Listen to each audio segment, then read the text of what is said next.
Hello. The goal for today is to be able to kind of get an understanding of how to locate where an earthquake occurs. And to do that, you need a little bit of background information. Review from long ago, from before spring break. There are two main types of waves in an earthquake. There are body waves and surface waves. The body waves travel through the body of the earth, and once they hit the surface, then they become a surface wave, and they translate along the surface of the earth. So the most important ones for tracking where an earthquake occurs are the body waves. This that you're seeing here is an example of a P wave. Here's what you need to remember about a P wave. They're fast, and they're not terribly strong. So you see the direction of the motion here. The wave is traveling this direction along the x-axis, and the particles move back and forth along the x-axis as the wave moves that way. So you can think of it as a slinky that's getting kind of pulsed along here. The spring is pulsing along this way. That's a P wave. It arrives first. It's not terribly powerful. Second wave to show up is this one here, and this is the S wave. You can think of P standing for primary or pulse, and S standing for secondary or shear. And the wave motion is still this direction along the x-axis this way. But you can see particles don't move in the x direction. They move perpendicular to that. So this particle moves up and down as the wave's moving off this way to the right. That's a shear wave or an S wave. That S wave is slow and it is mighty. It is very powerful. I wanted to steer clear of using the word powerful because it starts with a P. But anyway, P waves arrive first, and they're not terribly, so they're fast but not terribly powerful. S waves arrive second, slower but mighty. Here's, whoops, not that. Here is an example of what the seismogram can look like. So you see here, this line records time. This time is before an earthquake hits, and then I'm going to shrink that down a little bit so it maybe not quite so grainy looking. There we are. There, maybe that's a little bit better. So time before an earthquake hits, Earth is nice and stable. All of a sudden, holy cow, here comes the P wave. So the P wave starts shaking. You can notice that it's not terribly powerful. If we measure how much the little pin on the seismogram moves, it's not a bunch. Now, when the S waves arrive, it's a different story. The shaking gets more powerful. Okay, so you can use this lag time here to figure out how far away something was from an earthquake. If this P and S waves are close together, then that earthquake must have happened close to where this seismogram was recorded. If they happened far apart, then it must have happened far away from where the seismogram was recorded. Okay, hold that thought in mind. Okay, now we're going to kind of lay this out and look at what happens here if we have some earthquake occurring in real life. So let's say that we've got a little house over here. This house is far from an earthquake, and we have another house that's closer to an earthquake right here. These are, you could think of these as in two entirely different cities, two very, very different locations. And we've got an earthquake that's going to occur. Whoops, where's my mouse? There it is. Earthquake is going to occur right here. There's the earthquake. Okay, so that earthquake happens, and we'll make P waves be blue, and we'll make S waves be this kind of greenish color here. So earthquake happens, and P waves and S waves, they leave the earthquake at the exact same time. The place where the earthquake happens, you remember, is called the focus. So go racing away from the focus at exactly the same time.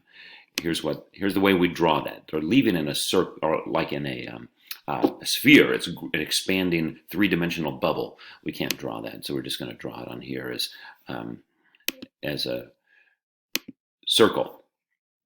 So, whoops, there we are. Okay, Okay, and this three-dimensional bubble, this is my P wave, goes racing off away from there, and then the S wave, which is maybe this one,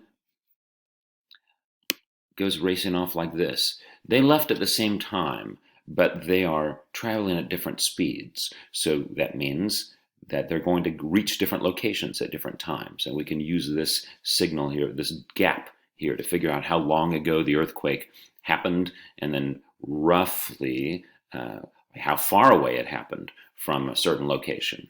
So here we have our S wave. I'm going to center that S wave on the earthquake here. Bear with me. Whoops, I'm not going to do that.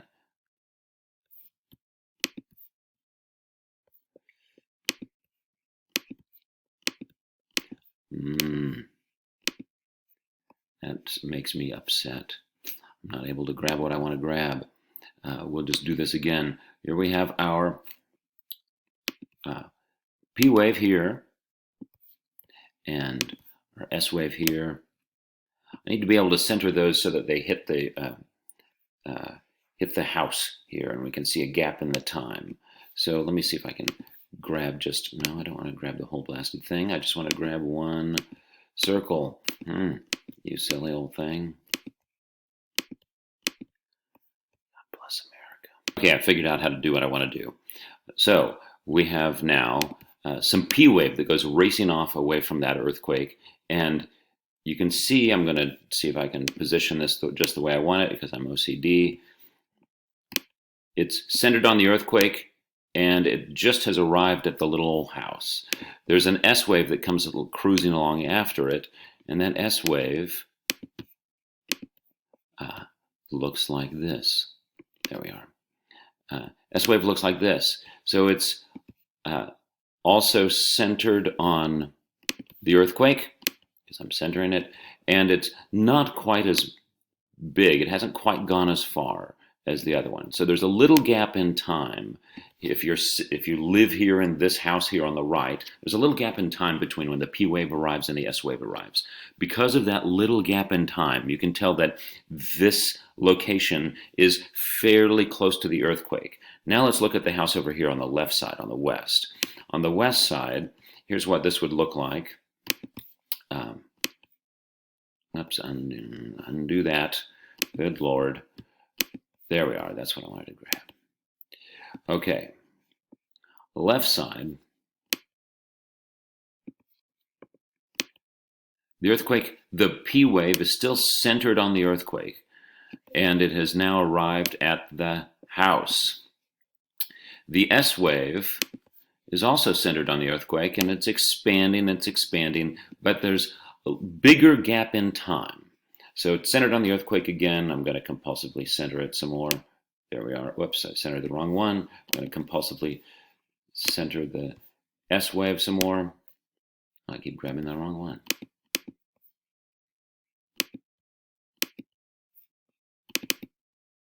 Well, at any rate, it looks like it's not going to let me let go of the, there we are. There we are. Okay, so these two circles are centered on the earthquake, the location of the earthquake, and there's a gap in time between when they arrive, a bigger gap in time between when they arrive on the house on the left.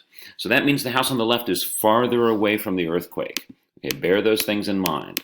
Now, I'm going to figure something else out. We're going to use that gap in time to tell how far away the earthquake happened from a specific location. So we're going to use this gap here between P and S waves to figure out how far away the earthquake happened. So on here, actually, let me look down on here. Yes. This is how that would be done. So if we have three locations here, we have Minneapolis, Minnesota, and Detroit, Michigan, and Charleston, South Carolina. Those three earthquakes, those three locations each detect an earthquake. They have a seismogram, and here are those seismograms. It looks something like this. And they all have varying distance in between the P and the S wave arrival. Since if we're going to talk about Detroit first, we can use that distance between the P and S arrival to kind of say, well, the earthquake must have happened this far away, somewhere on this circle. So if all you are is you're isolated in Detroit and you have one seismogram to look at, you can't really tell how far away that earthquake, or you can't tell exactly where. You just know it happened somewhere this far away from Detroit.